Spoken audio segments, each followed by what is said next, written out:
Baby, come on. Woo! What a good monkey.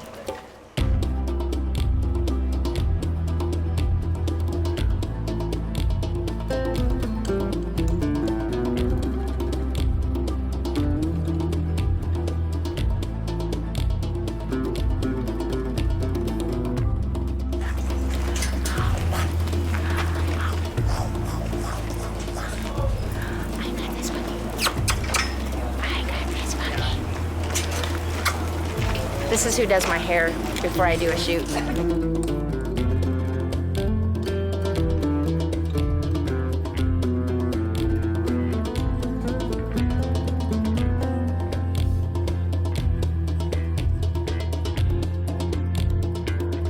Some animals are born wild and free and rarely come into contact with humans. Others are born in homes and farms and live with humans for the rest of their lives.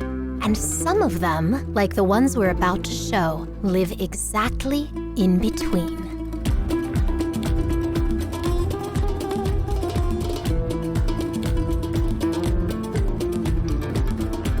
The animals at Animal Track Sanctuary have been rescued from a variety of often traumatic situations. Many have fallen victim to the illegal wildlife trade, abandoned after working in the movie industry, or surrendered by families who realized that they weren't suitable pets. While these animals cannot be completely free for their safety and that of humans, Executive Director Stacy Gunderson has made an unusual decision. When safe and possible, she has chosen to let the animals out of their cages.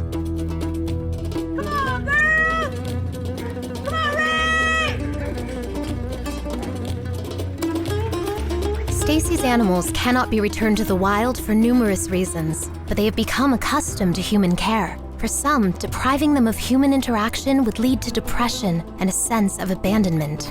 Okay, ready? All right, Miss America, off you go.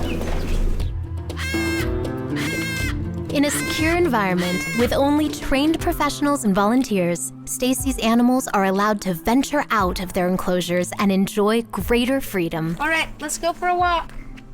Walkies. The beginning of Animal Tracks, youth and a dream. The beginning of Animal Tracks was quite interesting. I had been a movie animal trainer for many years, and I had 2 small children. When I would take my children to the doctors, I referred to them as my little monkeys. And the doctor thought that was highly offensive, that you would call a child a monkey. And I thought, boy, you haven't seen how closely related they really are. So here, we don't buy these animals. They come to us because they wound up in the pet trade, or they wound up confiscated or injured. And so it wasn't their choice to come, but our job is to give them the best possible life. And when they get upset and frustrated, oftentimes it's because I'm not giving enough of my time to them. So I need to stop, and I need to look at myself first and say, okay, what am I not giving this animal? I've been gone for 3 days. She needs some time. So it helps slow my world down, and it puts you in the moment, which is all the animal wants. Most exotic animals suffer from anxiety just like we do. So how crazy for us to think that we set this random idea, 10 by 10 cage is enough for you to live 40 years. I personally couldn't live that way, and so if I can't do it, how can I ask the animals to do it? These guys thrive in a family group. And so that's how we work them at Animal Tracks. I'm part of their family. Lucy is one of their main family members. They always go to each other first. They handle their politics, and then we're secondary. Ray got Lucy's hat, and she's not going to try to touch it because he will confront her for it. He's destroyed it. Yeah, that hat is gone. So this is Honey, sweet as honey, honey bear, which is what they're called in the jungle. And what we're gonna do is we're gonna offer her some banana. And once she's interested in the banana, I'm gonna grab that tail, which is choking me out right now, literally. It's a very strong tail. I'm gonna hang her in her tree. I'm gonna let her do what she does best. And this is how she would eat in the wild. So in the 80s, they were made as popular pets. Due to their size, people think they're manageable. It's kind of like managing a vampire at night. Very powerful, irritable vampire. They are wild at heart forever, even an animal that seems calm and loving during the day. Once this banana is gone, I'm gonna take her away from my face, I'll tell you that right now. These creatures exist at the intersection of nature and culture. They retain memories of their wild origins, making them too untamed for domestic life. Yet, their time in captivity has left them too vulnerable to survive in the wild. These are our common marmosets, and they are a common problem here because people can just go to Las Vegas and purchase them. Nevada's different than California, and then they bring them over the border and they don't realize it's an issue here. So this is an animal that isn't necessarily nice, even though it's just a little bit bigger than a hamster. Looks very manageable, but looks can be deceiving. And there's certain people they love and certain people they don't love, and I'm one of the people they don't love. They don't want me coming in and getting involved in their politics. Their superpower is to grow the world's rainforests. So putting them in our homes where they're not going to last very long and perpetuating the illegal pet trade really doesn't help them as a species in any way, shape, or form. Hi, girls. I heard that you were gonna... Oh, you got me by the hair. It's okay, I'm not coming in. You're so angry. A domestic animal is bred over generations and adapted to living with humans. Wild species belong in other worlds, outside the human sphere, and all of their senses and instincts are tuned to their natural way of life. This is an animal that is a really bad choice for a human pet. We're just not qualified. The average person is not qualified to take care of a kangaroo. They're even difficult for people that know how to care for them. They're very delicate with stress. They can get something called capture myopathy. So with enough stress, it causes, you can almost kill a kangaroo. Chasing them, scaring them, loud noises. So this is really not a good choice for pets. People get them. This animal was a confiscation from a celebrity. It's very important that these guys have a place to exercise. This is their bedroom, if you will, but they get to come out and get their hop on here at Animal Tracks every day. They're an amazing creature to sit and watch. And we want to share them with the general public. I think the way that you teach people to care is you touch their heart.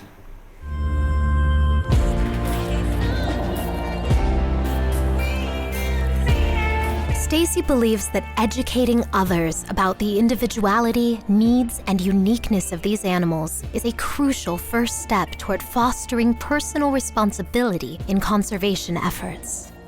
Just because you can buy a pet doesn't mean you should. It might not be good for your lifestyle. It might not be good for your community. Let's talk about buying a tiger. Does anybody think that's good for your community if the tiger gets loose? But hey, it was a great moment when you brought that tiger home for 10 minutes, right?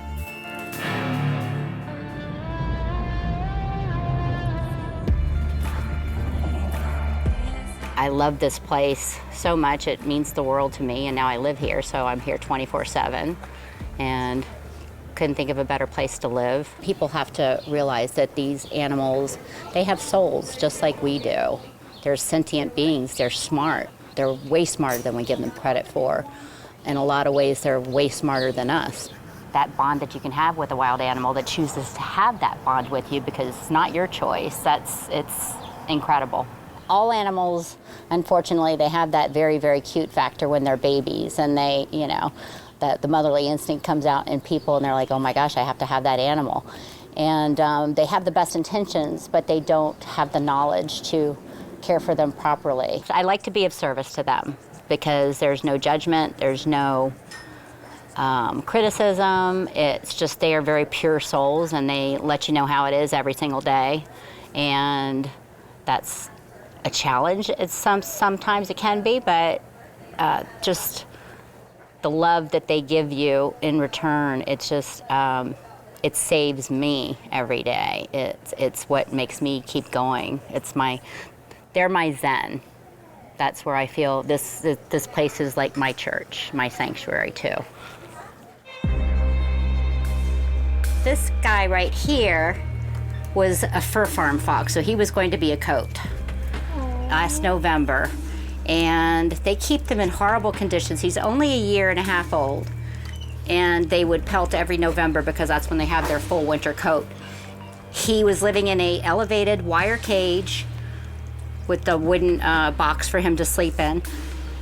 His front teeth, even though he's only 1.5 years old, are completely worn down because the fur farm would stick tin cans of fish, like sardines or tuna fish or whatever, in the cages for these guys to eat, but they wouldn't open them. So they had to figure out how to open them themselves with their teeth.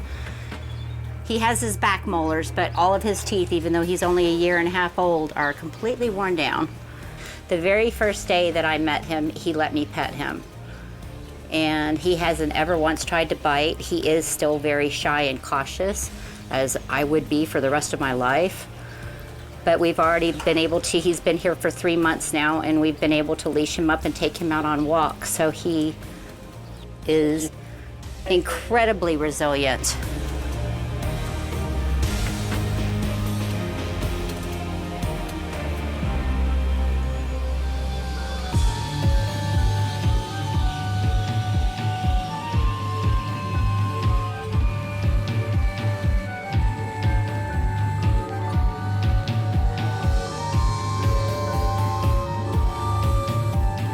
Chrissy is our mother nature. She is probably the least aggressive monkey we have here. One, because she's got such a big brain. She's a really good thinker. She's analytical. That's for you. What do you think? Is it good? You want to save it for the bunnies? Yeah. More of those. So she's working mom and dad right now, and she's getting more corn nuts out of the deal. And if that's not human-like, what is? Animals choose certain people because they like their scent, gender, looks, or for other reasons all of their own. And at Animal Tracks, the tasks and routines are sensitive to such affinities. A sanctuary revolves around encounters between very different beings, encounters that gradually become relationships. This process involves mutual learning, play, curiosity, collaboration, and negotiation. You think when you come to an environment like that and you coming over here to, give them your service. I'm helping these animals, I'm helping, the world or whatever, and in actuality, they're helping you.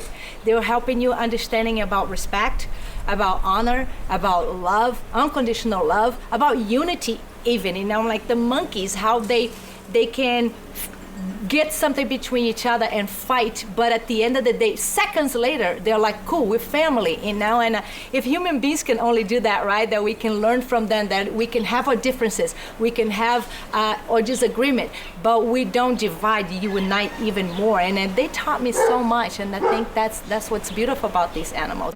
If we were the cause to take them away from their natural environment, their home, the least that we can do is to provide them a life that is close to it. So I think the biggest challenge for me at least, will be the lack of resources. Well, I think we have a lot to learn from what they have to offer us as far as how we can treat each other and how we go about our relationships. Such a beautiful thing to see what they do given their circumstances, and what they choose is almost always love.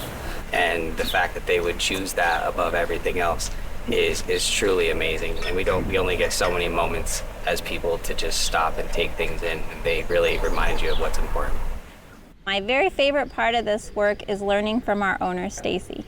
She is a wealth of knowledge, and she is better than any PhD animal behaviorist and scientist that I've been so lucky to work with. The goal is really education and helping the public and making sure the animals are comfortable. So if they don't like a volunteer, or if you're having a challenge with a certain job, or just getting frustrated maybe, it just takes some time. And then I feel like you kind of will get it figured out eventually. Just participating in taking a photo with a chained animal or riding an elephant, you're helping with these illegal pet trades and illegal trafficking and animal abuse. So just learning what activities really contribute to that, and what activities you can do, like coming to sanctuaries like Animal Tracks, that if you come and you bring your friends and family, they have so much fun, but you also leave with education, and you leave with like a very happy heart, because you know that you've help these animals and the animals are happy and they're getting taken care of.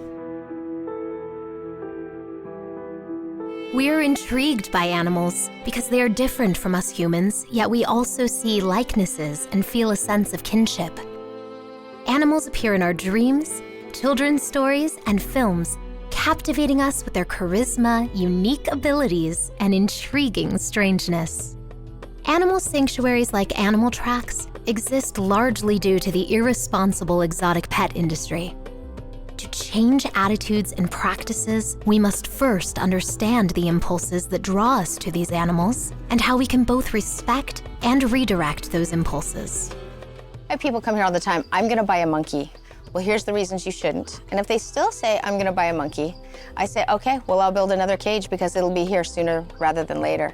The domesticated animal is an individual. You understand that it has intelligence, it has personality, but we tend to treat exotic animals as a species as a whole. It's amazing to me that people don't give exotic animals the same empathy that they would give their dog and cat. Literally, if people stop buying them, it will stop giving them value.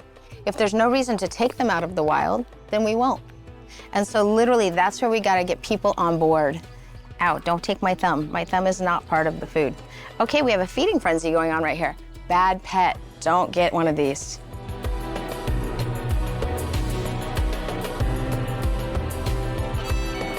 So our animal ambassadors are caught between worlds. They are not wild animals. And we talk to a lot of people. We have some primatologist friends who study monkeys in the wild, and our monkeys behave differently.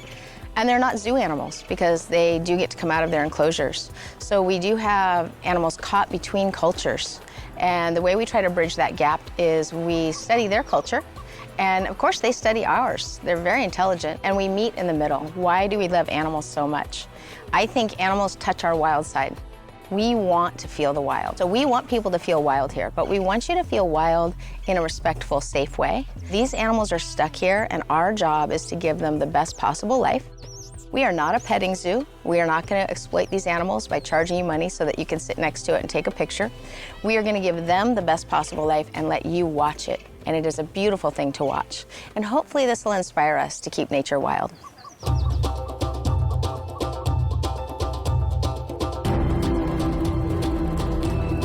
In our time, where farm animals are pressured by productivity and human consumption, and where wild animals are dwindling in numbers, our relationship with them is evolving.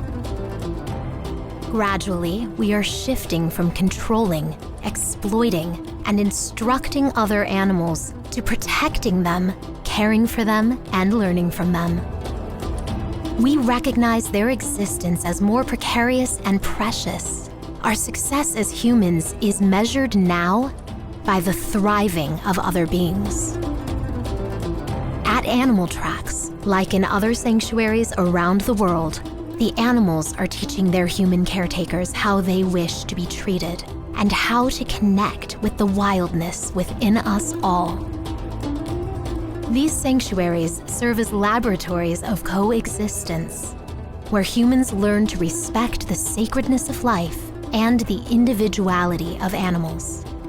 Such places guide us to become protectors instead of exploiters, nurturers rather than abusers. Although there is no definitive recipe for handling these animals, if we listen, they tell us how to be the best humans we can be for them. And hopefully, they will teach us humans how to live together in between worlds.